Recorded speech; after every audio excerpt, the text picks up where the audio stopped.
আজকে আমরা আলোচনা করব পরিচ্ছেদ 5 নিয়ে আমরা আলোচনা করব। পরিচ্ছেদ 5 মানে ধ্বনি ও বর্ণ যেটা সেটা নিয়ে আমরা আলোচনা করব। তো আমরা যদি খেয়াল করে দেখি এখানে ধ্বনি এবং বর্ণ নিয়ে এখানে আলোচনা করা হয়েছে। যেমন ধ্বনি ভাষার ক্ষুদ্রতম একক। পরীক্ষা আসতে পারে যে ভাষার ক্ষুদ্রতম একক কোনটা, সেটা হবে কি ধ্বনি। আবার আসতে পারে পরীক্ষা যে বাংলা ভাষায় কয়টা মৌলিক ধ্বনি আছে, সেটা হচ্ছে 37টা।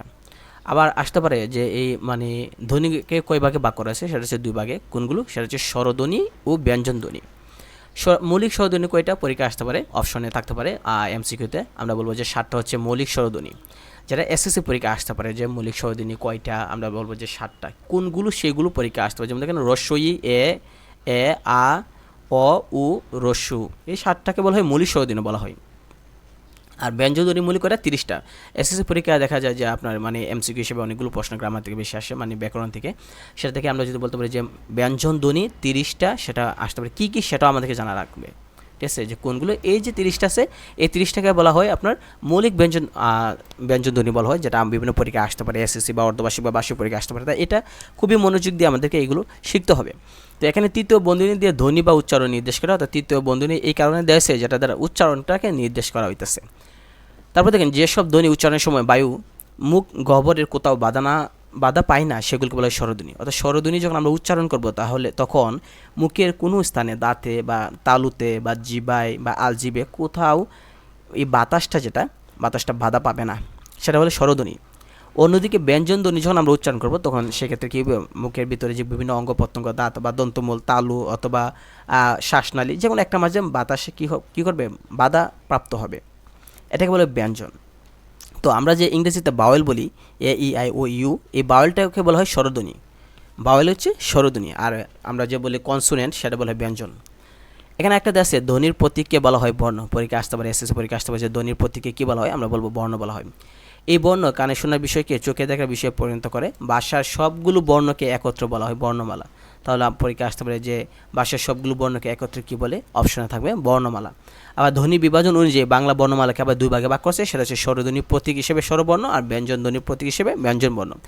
মোট বর্ণ কিন্তু 50টা, সেটা আমাদের মনে রাখতে হবে। আবার লাগছে, তবে মূল বর্ণের পাশাপাশি বাংলা বর্ণমালায় রয়েছে অনেক ধরনের কার বর্ণ আছে, অনুবর্ণ আছে, যুক্ত বর্ণ, সংখ্যা বর্ণ আছে, সেগুলো আছে। আমরা যদি নিচে দেখি, দেখা আছে যে আপনার স্বরবর্ণ যেটা 11টা দেওয়া আছে, আর ব্যঞ্জন বর্ণ এখানে 29টা দেওয়া আছে, মোট 50টা।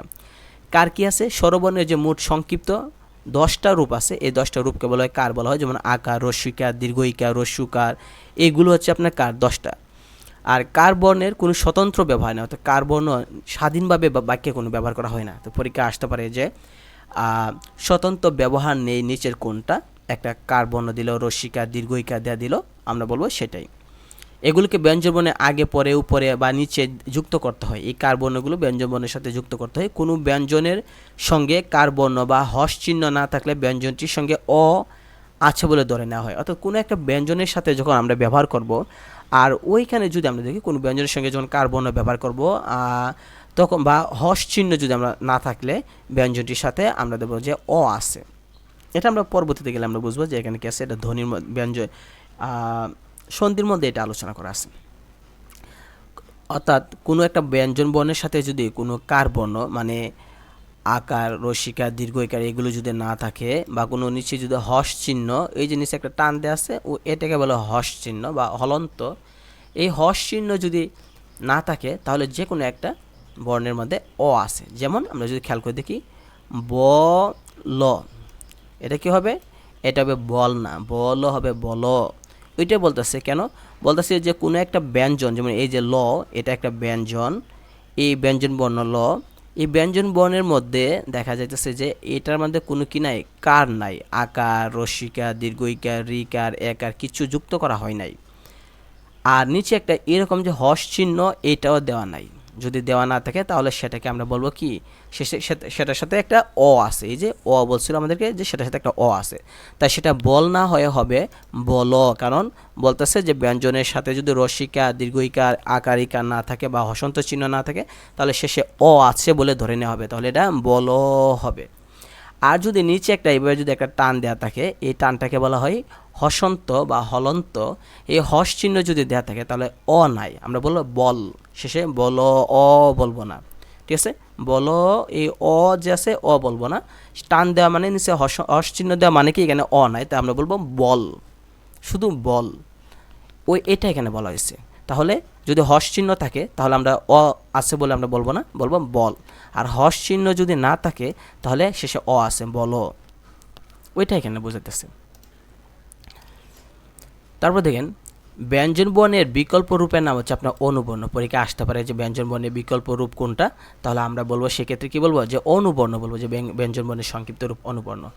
আবার অনুবর্ণের মধ্যে কি আছে, ফলা, রেফ, বর্ণ সংক্ষেপ রয়েছে, তাহলে পরীক্ষা আসতে পারে যে বর্ণ সংক্ষেপ কোনটার ভিতরে আছে বা কোনটার অন্তর্ভুক্ত, আমরা বলবো যে অনুবর্ণের ভিতরে আছে।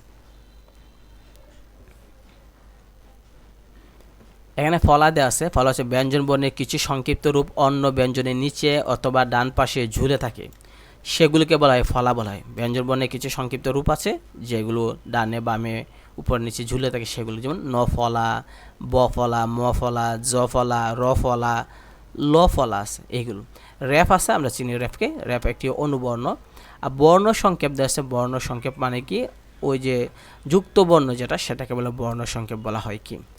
তো এটা দেশে আবার এখানে দেশে দেন খণ্ড ত, যেটা এই খণ্ড ত বর্ণটা ত এর একটি বর্ণ সংক্ষেপ। তাহলে এই যে খণ্ড ত দেওয়া আছে,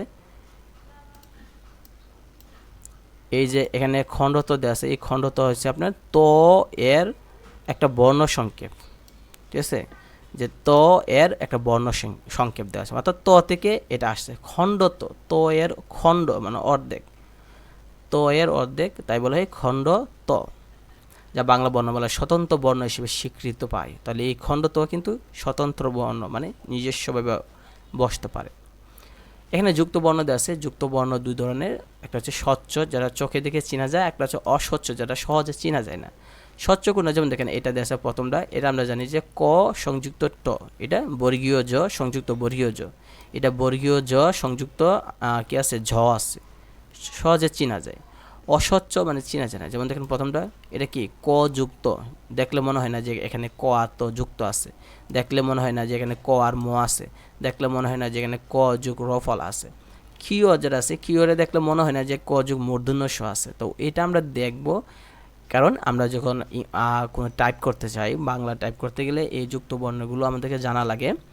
তো পরীক্ষা আসতে পারে যে কিও, এটার বাঙ্গন কী হবে, আমরা বলবো ক যুগ মূর্ধন্য স, সেটা আমরা বলবো। আরেকটা জিনিস শেষের দিকে দেখেন একটা আছে হ যুগ ম আছে, যেমন ব্রাহ্মণবাড়িয়া লিখলে হ যুগ ম লাগে। এটাও দেখেন মূর্ধন্য স যুগ মূর্ধন্য, এই যে এটাও আমাদেরকে কিন্তু শিখতে হবে। নিচে দেখেন বাংলা ভাষার জন্য 10টা সংখ্যা বর্ণ আছে। 10টা সংখ্যা বর্ণ আমরা সবাই জানি 1 থেকে 9, 9টা, আর একটা হচ্ছে 0। এগুলো আমরা যদি ভালোভাবে শিখি তাহলে আমরা পরীক্ষায় সহজে আমরা পারবো, সেটা এসএসসি পরীক্ষা হোক বা টেস্ট হোক বা অর্ধবার্ষিক হোক। তো পরবর্তীতে আমরা আলোচনা করব পরিচ্ছেদ 6 স্বরধ্বনি।